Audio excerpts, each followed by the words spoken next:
আজ তোমাদের সাথে এক ইউনিক রেসিপি শেয়ার করব, যেটা ঘরোয়া কিছু সামান্য উপকরণ দিয়ে মাত্র 10 মিনিটের মধ্যে বানিয়ে ফেলা যায়।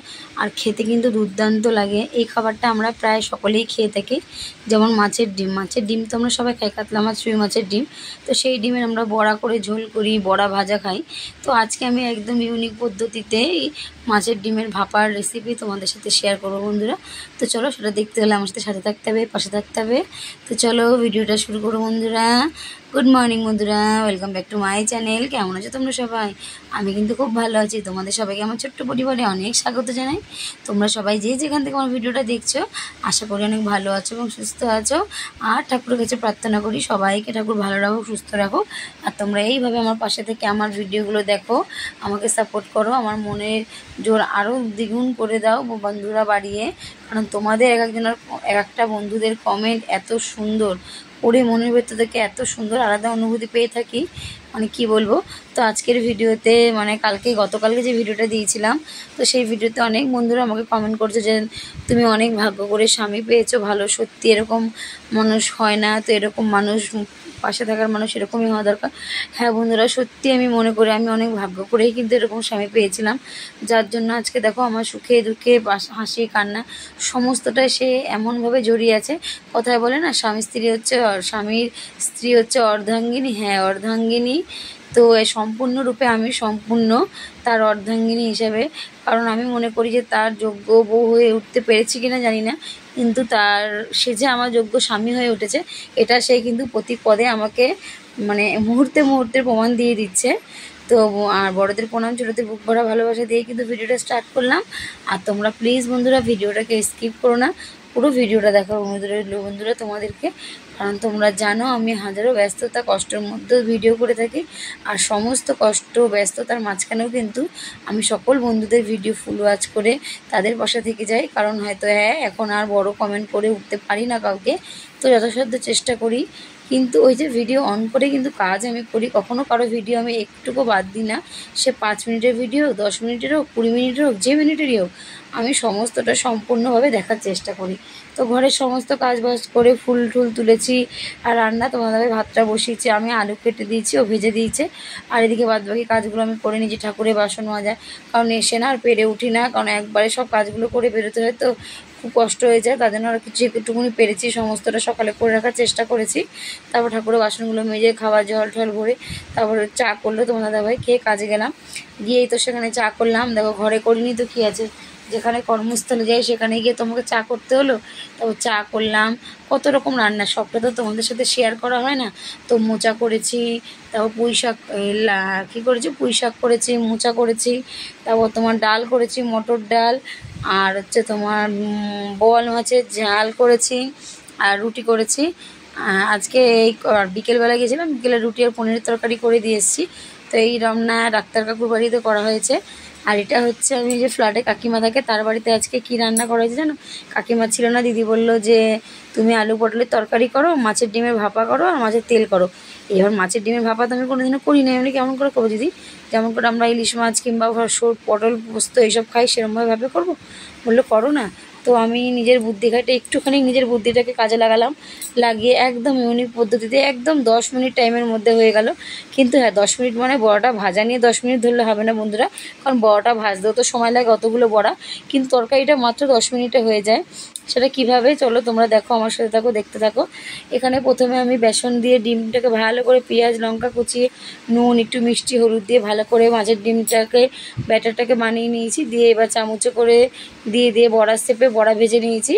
বড়া ভেজে নিয়ে তারপরে তুলে নিয়েছি। আর কড়াইতে দিয়েছিলাম কালো জিরে, কেন কালো জিরে না দিলে তরকারিটা ভাপেতে একদম ভালো ফ্লেভার আসে না। আর এই যে মাছের তেলটা দেখো এখানে কিন্তু হয়ে গেছে। আর এটা করার জন্য পোস্ত সর্ষে একটা মিক্সিতে বেটে নিয়েছি, কারণ পোস্ত আর সর্ষে দিয়ে করতে বলেছে। তারপরে কাঁচা লঙ্কা টমেটো কেটে নিয়েছি, কাঁচা লঙ্কা ফেলে দিয়েছি, টমেটোটা কুচিয়ে দিয়েছি। তো প্রথমে কড়াইতে তেল দিয়ে কালো জিরেটা সোমবার দিয়ে দিয়েছি। কালো জিরেটা সোমবার দিয়ে টমেটো আর কাঁচা লঙ্কাটাকে একটু হালকা ভাজা করেছি। নুন দিয়ে দিয়েছি যাতে টমেটোটা ভালো মজে যায়, কারণ নুন না দিলে কিন্তু টমেটোটা মজবে না। আর বাইরে বন্ধুরা বৃষ্টি পড়ছে, প্লিজ যদি আওয়াজ আসে কিছু করার নেই, কারণ এখন 12টা 20 বাজে। এরপর আমি কতক্ষণ বসে থাকবো বলো, ভিডিও সাউন্ড দেবো, তারপরে তো আমি শুতে যাব। তো তার জন্য দেখছি বৃষ্টি কমছে না, এর মধ্যে আমাকে ভিডিও দিতে সাউন্ড দিতে হচ্ছে। তোমরা একটু প্লিজ মানিয়ে নিও। তারপরে টমেটোটা যেই মজে গেছে, একদম নরম হয়ে গেছে, আমি হাতার পেছন দিক থেকে দেখে নিয়েছি, দিয়ে ওর মধ্যে জল দিয়ে দিয়েছি, গরম জল দিয়ে দিয়েছি, সামান্য পরিমাণে গরম জল, যেখানে ডিমটা যাতে চুবনি খায়, ডিমটা চুবনি খেয়ে মানে ভালো মতো ডুবে সাঁতার কাটতে পারে, এরকমভাবেই দিতে হবে জলটা। তো জলটা দিয়ে তার মধ্যে সর্ষে পোস্ত বাটাটা দিয়ে একটু ফুটিয়ে নিয়েছি ভালো করে। ফোটানোর পরে ডিমটা দিয়ে দিয়েছি, দেখো ডিমটা কিন্তু দিয়ে দিয়েছি এর মধ্যে, ডিমটা সম্পূর্ণটা ডুবে গেছে। আর তারপরে যে জলটা টেনে হাফ হয়ে গেছে গ্রেভি টাইপের। আর যদি একটু মিষ্টি খাও কেউ, একটু উপর দিয়ে মিষ্টি ছিটিয়ে দিতে পারো। আর এখানে দেখো ডিমটা সম্পূর্ণ নরম হয়ে গেছে, আমি হাতার মাথা থেকে দেখে নিলাম। আর যদি ধনেপাতা থাকে তাহলে এর মধ্যে একটু উপরে কুচিয়ে দেওয়া যায়, কিন্তু ধনেপাতা যেহেতু ছিল না দিতে পারিনি। তো এইভাবে দেখো মাছের ডিমের কিন্তু ভাপা আমার রেডি। তো জানি না, কিন্তু আমি হাতে নিয়ে একটু নুন মিষ্টি দেখছিলাম, দেখলাম টেস্টটা কিন্তু বেশ ভালোই এসেছিলো। আর এখানে এবারে দিদি 4টে ক্যাডবেরি দিয়েছে, বলেছে তোমার ছেলে মেয়েকে দিও, তাই নিয়ে গেছিলাম, আম্মু গুগলকে দিয়েছি, ওরা খেয়ে খুব আনন্দ পেয়েছে। তারপরে যে বাড়ি এসেছি, বাড়ি এসে আবার টুকটাক কিছু কাজ ছিল, পুজো দেবো। তো মা বললো পুজো তোর বাবা দিয়ে দিয়েছে, কিন্তু ওই যে আমার দুয়ারের সামনে যে বড়ো মা আছে, এদেরকে তো দেওয়া হয়নি, এদেরকে দিতে পারিনি। তো সেইগুলোকে দিলাম, তুলসী তলায় জল দিলাম, সমস্তটা করলাম। গুগলে জামা প্যান্ট ছিল সেগুলো ধুলাম। আর মা রান্না করেছিল, আমি তো সকালে তোমার বললাম শুধু ভাত করেছি, ভাত আর ওইদিকে আলু ভাজা। মা মাছ করেছে, বাঁধাকপি আর ডাল করেছে, পাটালি আলু দিয়ে ডাল করেছিল। আর সকালে ফুল তুলতে তুলতে না আমি দেখবে একজনের সাথে কথা বলছিলাম, তো এটা একটা কাকিমা হয়, কাকিমা বলছে বৌমা কাজ পেয়েছো, ওনাকে বলেছিলাম কাজের কথা, রান্নার কাজের কথা। আমি বললাম হ্যাঁ কাকিমা পেয়েছি, দুটো করছি। বলছে ও তা আমিও একটা পেয়েছি, তা করবে? আমি বলি হ্যাঁ কাকিমা করবো না কেন, অবশ্যই করবো। বলছে ঠিক আছে, তাহলে উনি বলেছে মানে দুজন বয়স্ক বুড়ো বুড়ি, ওনাদেরকে পুজোর পরে বলেছে নেবে, তা তোমাকে বলে রাখলাম। ঠিক আছে তুমি ওনাদেরকে বলে রাখবো, আমি পুজোর পরে করবো, অবশ্যই করবো, কেন করবো না। কাজ তো আমি খুঁজছি, আমার আরও কাজের দরকার, কারণ দুটো কাজে আমার হচ্ছে না। কারণ সত্যি কথা বলতে দেখো, যেই টাকাটা আমার ব্যালেন্স দরকার সেটা তো আমাকে মানে জোগাড় তো করতে হবে, তাই না? কাজ করলে করলাম, সেটাকে তো ব্যালেন্সটাকে তো আমার মেটাতে হবে। তো সেই নিয়ে পরে একদিন কথা বলবো, কেন কী বৃত্তান্ত, কিসের জন্য আমার এত পয়সার প্রয়োজন। তোমরা বন্ধুরা হয়তো বলতেই পারো যে দুটো কাজ করো তাও তোমার হয় না দিদিভাই। হ্যাঁ, কেন হয় না, কিসের জন্য হয় না, তার জন্য ভিডিও পরে একদিন আনবো। যদি কেউ শুনতে ইচ্ছুক থাকো আমার জীবনের কাহিনী, কেন আমি এত মানে পয়সার প্রয়োজনের জন্য আমি এত কষ্ট করে দুবেলা কাজ করি, হাজব্যান্ড কাজ করা সত্ত্বেও আমাকে করতে হয়, সমস্তটাই তোমাদের সাথে শেয়ার করবো। যদি তোমরা কেউ শুনতে চাও তবেই, তো কমেন্টের মাধ্যমে প্লিজ জানিয়ে দিও। আর এখানে দেখো আমি তো ফোন তোমার দাদাভাই নিয়ে এসছে গিয়ে, আর রুটি বেলতে গেছিলাম, ওখানে আমাকে চপ মুড়ি চা দিয়েছিলো, মানে ওরাও খেয়েছিলো আমাকেও দিয়েছিল। তারপরে যে তোমার দাদাভাই ফোন নিয়ে এসেছিলো, তো ভিডিও করেছে, মানে কালকে আমার ভাগনা আমার মেয়েকে বিরিয়ানি খাওয়াবে বলেছিল রাত্রি 10টার সময়। তখন অত রাতে বিরিয়ানি খাবে না, আমি যদি একটা কাজ কর, বিরিয়ানিটার টাকাটা রেখে দে, তুই কালকে দিস, বরঞ্চ কালকে ওরা পেটটা ভরে খেতে পারবে। তো টাকাটা আমার কাছে দিয়ে গেছিলো, আর ওরা বাড়ি চলে গেছে আজকে।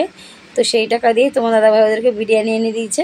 তো 1 প্যাকেট বিরিয়ানি এনে দিয়েছে, ওরা 2 ভাই বোনে মিলে খেয়ে নিয়েছে বিরিয়ানিটা, সেই ভিডিওটাই করে রেখেছিল। আর তারপরে এই যে বাড়ি এসে আমার তো কাজের শেষ নেই, এসে ঘর দোর গোছানো। তারপরে এখানে দেখো মানি প্ল্যান্ট গাছটা না ঘরে নিয়ে এসেছি, কারণ ওই টুলটা বাইরে যে পাতা আছে না, ওর জন্য কিন্তু আমাদের উঠোনটা অনেকটা জাম হয়ে যাচ্ছে, খুব অসুবিধা হচ্ছে, কারণ ওর মধ্যে তো খাওয়া দাওয়া কিছু হয় না, শুধুই পড়ে থাকে। তাই মাকে বললো যে মানি প্ল্যান্ট গাছটা তাহলে আমি ঘরে নিয়ে নেবো, তুমি তাহলে টুলটা তুলে নিও। বললো ঠিক আছে তুই ঘরে নিয়ে নিস, আমি তুলে নেবো।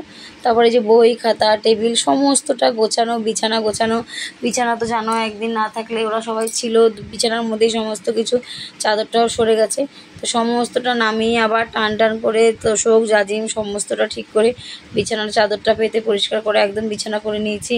তারপরে এই যে এদিকে সমস্তটা ঝাড় দিয়ে গুছিয়ে টুছিয়ে পরিষ্কার করে নেওয়ার পরে তারপরে তোমার কী বলে, ওই যে এদিকে ঠাকুরের বাসন বলছি, দেখেছো তো, মানে চোখে ঘুম, কি বলবো বুঝে উঠতে পারছি না। তারপর জামা কাপড় ছিল কতগুলো, সেই জামা কাপড়গুলোকে ভাঁজ করে রাখছি। আর বৃষ্টির দিন বুঝতেই তো পারছো, সারা ঘরে জামা কাপড় মেলা। তো এমনি দিন তো 2-1টা থাকে, কিন্তু এই বর্ষার দিনে যেন বেশি। 4টে মানুষের 2 বেলা জামা প্যান্ট কি কম বেরোয় বলো না। সেইগুলো কেচে ধুয়ে মেলে দেওয়া, সেগুলোকে আবার তুলে ঘরে মেলা, শুকিয়ে যাওয়া, সেগুলোকে আবার ভাঁজ করে জায়গায় রাখা, কাজের কি আর শেষ আছে। আর রাতে মা বলেছিল কি করবে, মাকে বললাম তাহলে তুমি ডিমের ঝোল করো, ভাত যখন আছে। তো ডিমের ঝোল করেছিল মা রাতে, তাই দিয়ে আমরা যে খাবার দাবার রাত্রে সেরেছি। আর এই জামা প্যান্ট ভাঁজ করে গুছিয়ে জায়গায় রেখে দিয়েছি। তারপর কিছু জামা প্যান্ট বেরিয়েছে কাচার জন্য। আজকে সেরকম জামা প্যান্ট কাচা হয়নি বলে আজকে আর কালকে দুদিনের মিলে অনেক জামা প্যান্ট বেরিয়েছে, সেগুলোকে রাতে না ভিজিয়ে রাখলাম। কারণ সকালবেলা ভিজিয়ে কাচতে গেলে অনেকটা টাইম চলে যায়, অল্প টাইম থাকে হাতের, তার জন্য রাত্রবেলায় সব ভিজিয়ে রেখে দিয়েছি যে সকালে উঠে ঝটাপট কেচে দেবো, তাহলে হয়ে যাবে। আর এখানে দেখে দেখে ভাঁজ করতে হচ্ছে, কোনটা কাচবো কোনটা কাচবো না সমস্তটাই দেখে দেখে ভাঁজ করে জায়গায় রাখতে হচ্ছে। আর ওইখানে দেখো না গুগল আর গুগলের বাবা দুজনে মিলে কিন্তু মোবাইলে গান শুনছে। আর মাম্মা ওর ঠাম্মির ঘরে চলে গেছে, ওর খাওয়া দাওয়া হয়ে গেছে, সকালে পড়া আছে তো ওকে আবার উঠতে হবে, তাই ও ঠাম্মির ঘরে চলে গেছে শুতে। ওর ঘরে মা বিছানা করে দিয়েছে, তা ও গিয়ে শুয়ে পড়েছে। দিয়ে তারপরে ও একটু রাগ রাগ হয়েছে আমার উপরে, ও নাচ শিখবে জানো তো, তাই ওর বাবা ওকে বলছিল নাচ বাবা নাম্বার নিয়ে এসেছি কথা বলবে। আমি বলি কী হবে, বলে নাচ শিখবি না, নাচ শিখতে আমি দেবো না। কেন বলেছি নাচ শিখতে দেবো না, তাই রাগ হয়েছে, আমার সাথে কথা বলেনি, গিয়ে চুপচাপ শুয়ে আছে। তারপর রাত্রেবেলা গিয়ে আমি ডাকলাম যে কী হয়েছে তোর, বলছে কিছু হয় না, মানে মুখটা গম্ভীর গম্ভীর ভাব। কেন আমি ওকে নাচ শিখতে বারণ করেছি? নাচ না, সত্যি কথা বলতে এখন অনেক বড় হয়ে গেছে, এখন আর নাচ শিখে কী হবে, তাই না? দুবেলা পড়া স্কুল এই করে সময় পায় না, তারপর নাচটা কখন করবে, আর তার জন্য তো এক্সট্রা আলাদা টাইম দিতে হবে। আর এখন যদি আমি নাচে ঢুকিয়ে দিই না, পুরো ফোকাসটা নাচের মধ্যে চলে যাবে, আর কিন্তু পড়াশোনা একদম ফোকাস থাকবে না। নাচ বলবো যে না, সব শিল্পই কিন্তু সমান, সব প্রতিভাই সবার কাছে সমান, তা বলে ও পড়াশোনাটা তাকে করতে হবে বলো? পড়াশোনার দিক দিকে একদম মন উঠে যাবে। আর এখন ক্লাস 7-এ পড়ে, এখন আস্তে আস্তে কত ক্লাসের পড়া, এগুলো তো ঠিকঠাক করে পড়তে হবে। এখন যদি নাচে দিই আর একদম পড়াশোনায় মন দেবে না, তাই একটু বকা দিয়েছি, তাই রাগ হয়েছে। আমি ঠিক আছে, রাগ না তো লক্ষ্মী, রাগ ঘুমাক, আমি আর কিচ্ছু বলবো না। তারপর এই যে দেখো বিছানা টিছানা পরিষ্কার করা হয়ে গেছে, আর এখানে গুগল খালি বারবার বলছে ও হয়েছে ও হয়েছে, আমি দ্বারা হয়ে গেছে। তারপর বিছানা করে দিলাম, ওরা বাব্বাটা আবার দুজনে শুলো, আমি আবার নিচটা পরিষ্কার করলাম। তারপর খেতে দিলাম, খেতে দিয়ে সব এঁঠো কাটা কাচানো, বাসন জায়গায় রাখা, সমস্তটা কাজ করে তারপরেই কিন্তু একটু বিশ্রাম নিতে হয়। তারপরে এই যে খেয়ে উঠে এসেছি, দেখি 11:30 বাজে, তো একটু গল্প করতে বসেছিলাম খেতে খেতে। মানে সারাদিন তো কারোর সাথে কথা হয় না সেরকম, ওই আসি যাই খাই এরকম একটা মানে অতিথিদের মতো। তো এই রাত্রের বেলাটা একটু সবাই যখন একসাথে খেতে বসে একটু কথা হয়, তো তাই বলতে বলতে অনেকটা দেরি হয়ে গেছিলো। এসে দেখছি 11:30 বাজে, আবার দৌড়ে দৌড়ে সমস্তটা করে নিলাম, দিয়ে তারপরে যে জামা প্যান্টগুলো ভিজিয়েও রাখলাম। এই হচ্ছে সারাদিনের কাজকর্ম। আর কি বলবো বন্ধুরা, তো মাছের ডিমের রেসিপিটা কেমন হলো সেটাও কিন্তু অবশ্যই আমাকে জানিও। তো বন্ধুরা চলো আজকের মতো ভিডিওটা এই পর্যন্তই দিলাম, আবার কালকে আসবো নতুন একটা দিন নতুন একটা ভিডিও নিয়ে। ততক্ষণ জন্য সুস্থ থেকো, ভালো থেকো। আর যদি আমার ভিডিওর কোথাও কোনো অংশ তোমাদের ভালো লাগে অবশ্যই কিন্তু কমেন্টের মাধ্যমে জানিও। আর যদি আমার কোনো কথা কারোর একটুও খারাপ লেগে থাকে সেটাও কিন্তু আমাকে কমেন্টের মাধ্যমে জানাবে বন্ধুরা। আর তোমাদের এত সুন্দর সুন্দর কমেন্ট করার জন্য অসংখ্য ধন্যবাদ সবাইকে, কারণ সবার তো নাম ধরে জনে বলা যায় না।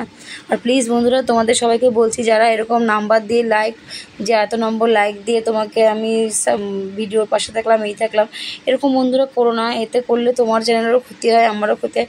দরকার নেই লাইক দিলাম এই দিলাম লেখার, খালি একটু একটা ছোট্ট কমেন্ট করে চলে যাবে, তাহলেই হবে। কেউ ওই যে এত নম্বর লাইক, 22 নম্বর লাইক, 23 নম্বর লাইক এরকম করবে না বন্ধুরা। কেউ কিছু মনে করো না, তোমারও ক্ষতি আমারও ক্ষতি, ঠিক আছে?